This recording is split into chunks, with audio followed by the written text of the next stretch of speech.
Nagbabalik ang buhay ng Lish. Big Garcia po muli. At Abilene Garcia. Patuloy tayo sa ating segment na itanong mo lang sa ating topic na bakit may mga taong nababaon sa utang. Sa ating episode na Kasi sweldo pa lang, ubus na. nakailan tayo? 6 na tayo. O Oo, review tayo. Review lang tayo kanina. Sabi natin, ito yung mga dahilan bakit nababaon sa utang maraming tao. Una, mas malaki ang gastos kaysa sa kita. Number 2, bumaba ang kita. Ay, mababa ba sa utang niya? Pero, Hindi nang bago ang gastos. ang gastos. Number 3, tumaas ang gastos Hindi na nang bago natila kita. ang kita. Oo. Number 4, may emergency nagkaroon ng gastos na hindi nasan sakit, may nasira, whatsoever. Number 5, gustong mag-enjoy. Kahit wala pang Ayan. pang-enjoy. Problema yan. Number 6, hindi mapigilan pagbili sa online shopping. Yan, problema ko. Number 7, ito na. Hindi marunong gumamit ng credit card. Bakit? Paano magmamit?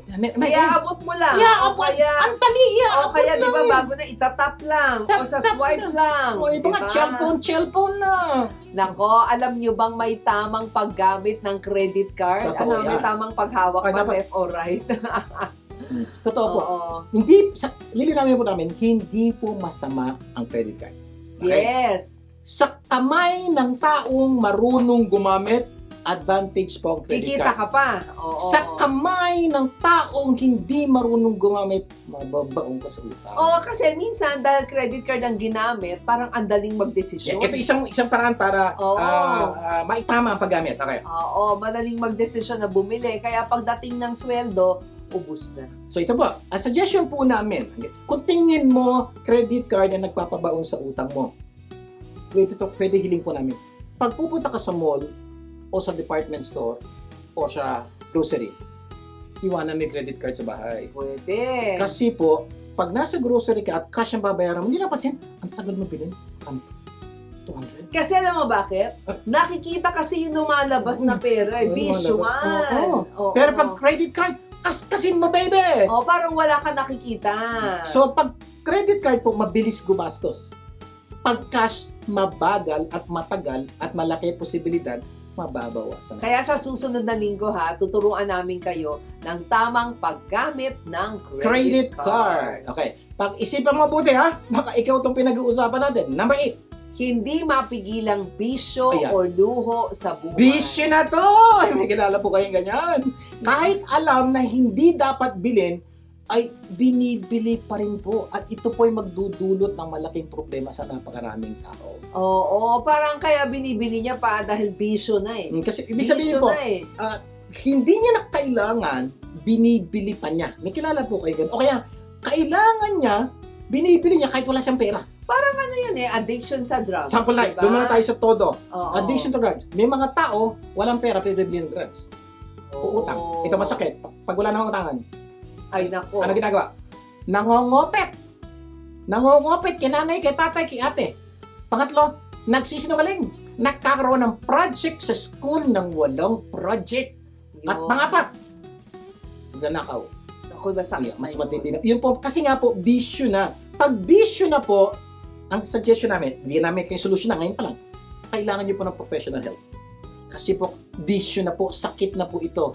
Kailangan niyo po ng taong tutulong sa inyo. May addiction sa paggastos na, di Problema. ba? Number 9. Number 9 naman, hindi nagbabudget ng kaperahan. Makinig po kayo mabuti. Isa sa napakalaking dahilan na maraming tao bound sa utang ngayon, hindi po nagbabudget. Sabi nila, bakit na kailangan mo talaga mag-budget? Totoo po. Malaking dahilan po bakit ang tao baon sa utang hindi nagbabudget. At isa mga solusyon po, tuturo namin sa inyo next week, matuto kayong mag-budget. Kasi sa totoo lang, wala ka naman narinig na tao na ang pangarap ko ay mabaon sa utang. Wala. Wala naman, di ba? O kasi sweldo pa lang, ubus Yan, na. wala po. Talagang gusto Oo. natin karoon ng maayos, maganda, matsiwasay na buhay. Walang utang. Yes. Ang problema lang po, hindi kasi tayo nagbabudget. Hindi natin sinusulat yung dapat nating kita, dapat nating gastos. Yun po yung basically budgeting next week pag-uusapan natin. Pag ginawa niyo po yung budgeting, hindi po ako nagbibiro. Kami po, isa sa mga unang-unang solusyon ginawa po namin,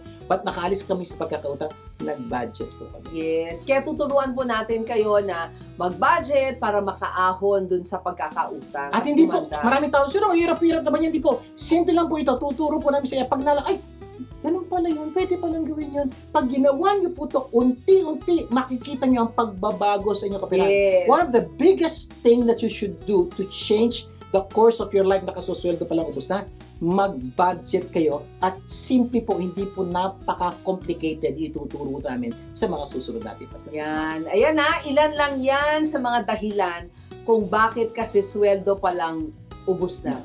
Kaya kung ikaw ay dumadaan sa ganitong problema, ang una mong gawin ay, nako, lalo na yung mga personal na dinadaanan mo, mag-inventaryo ka na ng ginagawa Oo, mo. mag-isip ka, bakit ba ang buhay mo kasusweldo pa lang busa? Yun po yung dahilan namin today. Pag-isip-isipan. Kaya ginawa po namin to, gusto po namin malaman nyo muna.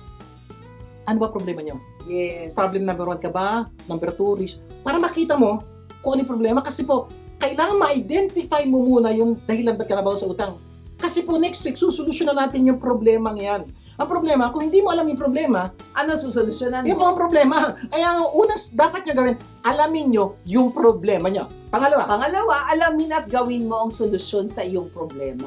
Sir, ano solusyon? Wala pa nga next week. Pero Oo. nagbigay na kami sa inyo ng ilang mga tips today, di ba? Pero next week, hihimayin po natin yung solusyon sa problema ito so that unti-unti makaahon tayo sa pagkakautang. At pag-uusapan natin sa susunod na nating pagsasama yung solusyon sa ating problema. Ito po iwanan namin sa inyo para sa topic na to. Laging tandaan po, lahat ng problema may solusyon. Yung problema mo ngayon, may solusyon yan. At isang solusyon po ay dapat ka maging maagap. Paulit-ulit ko na siya. Yes. Agap. A-G-A-P. Alamin mo ang solusyon sa problema mo. G. Letter A. G. Gawin mo ang solusyon. Tuturo namin. A. Araw-araw mong gawin. At letter P, Samahan mo ng panalangin. Ito po Yes. simpleng gawin. Lagay niyo po sa isip niyo. Ano man ang problema yung dapat kayo magap? Lamin, gawin araw-araw at samahan ng panalangin. Ano man problema pinagdadaanan niyo, makikita niyo, magkakaroon po ng unting-unting kalutasan o solusyon ang problema mo. at dyan natin ma-experience ang buhay Unleash na walang utang. Ito pangarap namin. Dapat po, pag nanonood ka ng programang Buhay Unleash, unti-unti makakaahon ka na sa pagkakautang. Ito pangarap namin, one day, wala ka na utang. At one day, yayaman ka. Kasi sinasabi natin na sa Buhay Unleash, what you have accomplished is just a fraction of your full potential. Mm. So, unleash your highest potential. At the good news, pwede po yun. Kung di kayo naniniwala, maniwala kayo. Pwede kang mabuhay na walang utang at pwede sumagana ang buhay mo. At one day, sasagana ng buhay mo, makakatulong kasi. Sana marami tayong natutunan sa ating pinag-usapan. Next week, napakarami tayong pag-uusapan na tunay magpapaganda ng iyong buhay at ng mga mahal mo sa buhay. Yes. Closing prayer Dalangin tayo. tayo. Abang nasa langit, maraming po salamat sa pagpapakita niyo po sa amin. Yung mga dahilan ba't kami nababaon sa utang. Ang dalahin ko po sa mga tao nakikinig at nanonood ngayon, sila po yung buksan niyo po kanilang isip, makita nila yung kanilang problema at makita nila ang solusyon sa problema ito at gawin nila para matapos na ang kasusweldo pa lang. Lord, dalangin namin na ma-unleash ang lahat ng potensyal ng bawat Pilipino. Lahat ng dalangin namin sa pangalan ni Jesus. Amen and amen.